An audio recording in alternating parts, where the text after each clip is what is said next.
தற்போதைய செய்தியை பார்த்துக் கொண்டிருக்கிறோம். 1,30,00,000 ரூபாயை நகை மதிப்பீட்டாளர்கள் மோசடி செய்து கைது செய்யப்பட்டிருப்பது தெரிய வந்திருக்கிறது.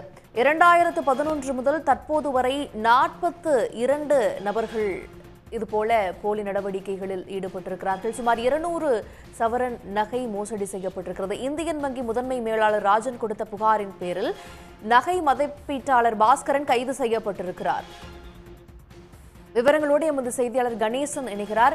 கணேசன், இந்த மோசடி எப்படி நடந்தது? நீண்ட காலமாகவே இது போல மோசடி நடந்துட்டு இருந்ததா? யார் இதில் ஈடுபட்டிருந்தாங்க? நிச்சயமாக திருப்பத்தூர் மாவட்டம் திருப்பத்தூர் காந்திப்பேட்டை பகுதியில் இந்தியன் வங்கி செயல்பட்டு வருகிறது.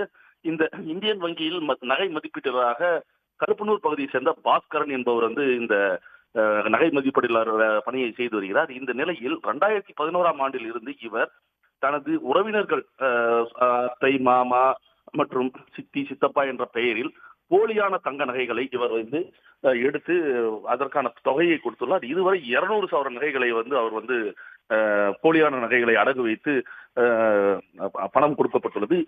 மேலும் கடந்த 6 மாதத்திற்கு முன்பு ஒரு வாடிக்கையாளர் தனக்கு கொடுக்க வேண்டிய நகையை பார்க்கும்போது இது எனக்கு போலியாக உள்ளது என்று தெரிவித்தனர். இதனை அறிந்தவுடன் மாவட்ட முன்னோடி வங்கி மேலாளர் ராஜன் திருப்பத்தூர் மாவட்ட குற்றப்பிரிவு போலீசில் புகார் செய்தார். புகாரின் பேரில் டிஎஸ்பி சுரேஷ் வழக்கு பதிவு செய்யப்பட்டு இது விசாரணைக்கு எடுத்துக் கொள்ளப்பட்டது. விசாரணையில் பல திடுக்கிடும் தகவல்கள் வெளியானதில் உறவினர்கள் பெயரிலேயே பாஸ்கரன் இந்த நகைகளை வைத்து மோசடியில் ஈடுபட்டது அம்பலமானது. பின்னர் இது குறித்து மொத்த நகைகளையும் போலி நகைகளையும் பறிமுதல் செய்து அவரை வழக்கு பதிவு செய்து கைது செய்துள்ளனர்.